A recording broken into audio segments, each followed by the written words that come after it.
వారు పురాణంలో వెంకటేశ్వరుడి గురించి చెప్తూ అది విగ్రహం కాదు, స్వేచ్ఛయా క్రీడతే తత్ర ఇచ్ఛారూపం విరాజిత.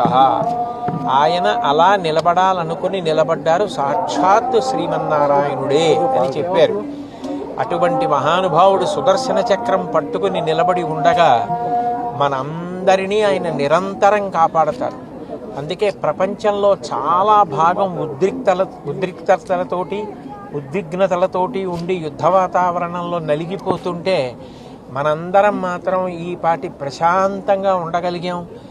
ఎక్కడా ఏ విధమైనటువంటి నష్టం జరగకుండా ప్రశాంతంగా మన పనులు మనం చేసుకోగలిగామంటే సర్వజగద్రక్షకుడైనటువంటి శ్రీమన్నారాయణుడు ఇక్కడ కొలువు ఉండడం, మనని కాపాడడం దానికి కారణం. కాబట్టి మనం చెయ్యగలిగింది ఆయన యందు భక్తితో ఆయన చెప్పినట్లు బ్రతికి ధార్మికంగా ఉండడమే మనం చెయ్యగలిగినటువంటి కర్తవ్యం.